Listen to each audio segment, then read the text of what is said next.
जरा सोचिए, एक ऐसी लिखावट जिसे पिछले 4000 सालों से कोई भी पढ़ नहीं पाया है। ये सिर्फ एक पहेली नहीं है, ये एक पूरी की पूरी खोई हुई सभ्यता की आवाज है जो आज तक बिल्कुल खामोश है। तो चलिए आज सिंधु घाटी की इसी रहस्यमयी लिपि के कोड को क्रैक करने की कोशिश करते हैं। देखिए, ये कोई मामूली कोड नहीं है। 100 साल से भी ज्यादा हो गए, दुनिया के बड़े बड़े कोड ब्रेकर्स ने इस पर अपना दिमाग लगाया है, लेकिन सब नाकाम रहे। क्यों? क्योंकि ये सिर्फ कुछ निशान नहीं है, ये एक पूरी सभ्यता की दबी हुई आवाज है जो शायद हमसे कुछ कहना चाहती है। अच्छा, इस कोड को समझने से पहले चलिए उन लोगों से मिलते हैं जिन्होंने इसे बनाया था।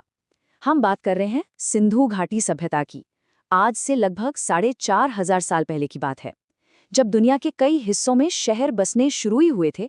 ये लोग एकदम प्लानिंग के साथ ग्रिड वाले शहर बना रहे थे, जिनमें आज के ज़माने जैसा बढ़िया ड्रेनेज सिस्टम था। मतलब ये एक बहुत ही एडवांस समाज था। इतने एडवांस लोग, और उन्होंने अपनी कहानी लिखने के लिए एक लिपि, एक स्क्रिप्ट भी बनाई। और यहीं से सबसे बड़ी पहेली शुरू होती है। हमारे पास उनकी लिखाई तो है, पर हमें ये नहीं पता कि उसमें लिखा क्या है। 100 साल से ज्यादा बीत चुके हैं और ये राज आज भी जस का तस बना हुआ है। तो अब वक्त है एक जासूस की तरह सोचने का। हमारे पास सुराग क्या क्या है? देखिए, कोई बड़ी बड़ी किताबें या पत्थर पर लिखे लंबे चौड़े लेख नहीं हैं। हमारे सुराग छिपे हैं मिट्टी और पत्थर के इन नन्हे नन्हे टुकड़ों में। और सच कहें तो यही हमारी सबसे बड़ी उम्मीद भी है। और हाँ, हमारे पास सबूतों की कोई कमी नहीं है। रिसर्चर्स ने 5000 से भी ज्यादा अलग अलग चीजों पर लिखी इस लिपि को स्टडी किया है। इतना सारा डेटा है, फिर भी ये रहस्य अब तक बना हुआ है। और ये सुराग मिलते कहाँ हैं? ये भी अपने आप में एक कहानी कहता है। ये किसी राजा के महल या मंदिर की दीवारों पर नहीं मिले। ये मिले हैं छोटी छोटी चीजों पर। स्टैम्प की मुहरें, मिट्टी के बर्तन, तांबे की छोटी छोटी टैबलेट्स। ऐसा लगता है कि ये लिपि उनकी रोजमर्रा की जिंदगी का हिस्सा थी, शायद व्यापार या अपनी पहचान बताने के लिए। तो हम इस लिपि के बारे में अब तक क्या जान पाए हैं? पहली बात, इसे ज्यादातर दाएं से बाएं पढ़ा जाता था। दूसरी बात, इसमें 400 से ज्यादा अलग अलग तरह के निशान या प्रतीक है। अब ये बहुत दिलचस्प है, क्योंकि ये किसी अल्फाबेट के लिए तो बहुत ज्यादा हैं, पर सिर्फ तस्वीरों वाली भाषा के लिए बहुत कम। इसीलिए एक्सपर्ट्स को लगता है कि ये लोगो सिलेबिक है, यानी कुछ निशान पूरे शब्द हैं और कुछ सिर्फ आवाज या अक्षर। यहाँ एक बहुत जरूरी सुराग छिपा है। मिस्र की लिखावट को देखिए, वहां दीवारों पर लंबी लंबी कहानियां और राजाओं के रिकॉर्ड लिखे मिलते हैं। लेकिन सिंधु लिपि में जो लिखावट मिली है वो अविश्वसनीय रूप से छोटी है, औसतन सिर्फ 5 निशान। इससे एक बात तो साफ लगती है कि इसका इस्तेमाल शायद लंबी कहानियां या धार्मिक ग्रंथ लिखने के लिए नहीं होता था। तो सवाल उठता है कि भाई, अगर हमारे पास 5000 से ज्यादा सुराग है, तो ये कोड आज तक टूटा क्यों नहीं? असल में इसकी वजह है कुछ बहुत बड़ी चुनौतियां जो इस केस को लगभग नामुमकिन सा बना देती हैं। 4 बड़ी वजह हैं जो इस कोड को टूटने नहीं दे रही। 1, जैसा हमने देखा, लिखावट बहुत छोटी है। 2, हमारे पास रोजेटा स्टोन जैसी कोई चीज नहीं है, मतलब कोई ऐसा पत्थर या लेख जिस पर एक ही बात 2 भाषाओं में लिखी हो, जिससे हमें अनुवाद में मदद मिले। 3, हमें ये भी नहीं पता कि वो लोग बोलते कौन सी भाषा थे। और 4, हमारे पास किसी राजा या रानी का नाम तक नहीं है जिसे हम इन लेखों में ढूंढ सकें। इन चारों वजहों ने मिलकर इस कोड पर एक बहुत मजबूत ताला लगा दिया है। इन्हीं चुनौतियों की वजह से रिसर्चर्स के बीच एक बहुत बड़ी बहस छिड़ गई है। क्या ये निशान वाकई में एक असली बोली जाने वाली भाषा है, या फिर ये कुछ और ही है? इस बहस में 2 बड़े खेमे हैं। पहला खेमा मानता है कि ये एक असली भाषा है जिसमें हर निशान का एक मतलब या आवाज है। वहीं दूसरा खेमा कहता है कि नहीं, ये भाषा है ही नहीं, ये तो बस चिन्हों का एक सिस्टम है, जैसे आज के ट्रैफिक साइन होते हैं, जो शायद परिवारों, देवी देवताओं या फिर व्यापार के सामान की जानकारी देते थे। जो लोग इसे भाषा मानते हैं, उनमें सबसे मजबूत थ्योरी ये है कि ये लिपि शायद एक शुरुआती द्रविड़ भाषा को लिखती है। ये वही भाषा परिवार है जिससे आज दक्षिण भारत की कई भाषाएं निकली हैं। अस्को परपोला जैसे कई बड़े विद्वान इस थ्योरी को सपोर्ट करते हैं।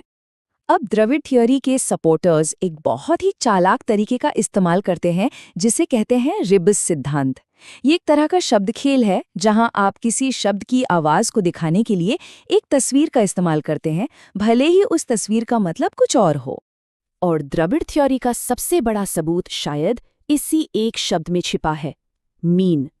पुरानी द्रविड़ भाषाओं में मीन का मतलब होता था मछली। और मजे की बात यह है कि मीन का मतलब तारा भी होता था। अब सोचिए, हड़प्पा की मोहरों पर मछली का निशान बहुत आम है।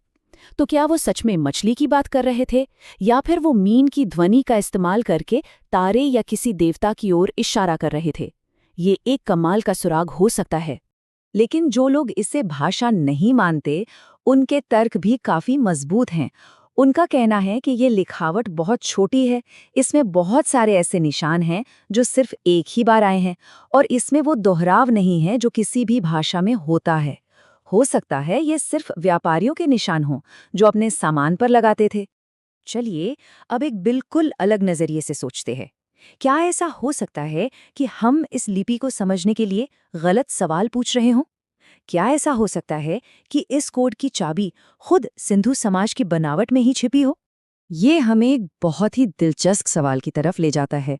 सिंधु सभ्यता अपने आप में अनोखी थी।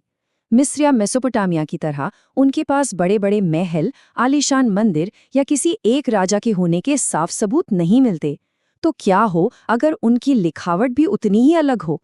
जब हम उनके समाज को देखते हैं तो एक कमाल की बात सामने आती है। उनके यहाँ हर चीज में एक स्टैंडर्ड था, लेकिन वो किसी राजा के आदेश से नहीं आया था। वो हजारों सालों में धीरे धीरे लोगों की आपसी समझ से बना था। जैसे हाथ से बनी ईंटों से लेकर एक बिल्कुल सटीक 1:2:4 के अनुपात वाली ईंटों तक का सफर। और यही है सबसे जरूरी बात। ये 1:2:4 का अनुपात किसी एक शासक का कानून नहीं था। ये एक साझा विचार था, एक कॉमन आइडियोलॉजी थी। उनका समाज ऊपर से किसी के कंट्रोल से नहीं, बल्कि नीचे से लोगों की आपसी समझ से बना था। और ये बात हमें वापस लिपि पर ले आती है। शायद ये किसी शाही फरमान की भाषा थी ही नहीं।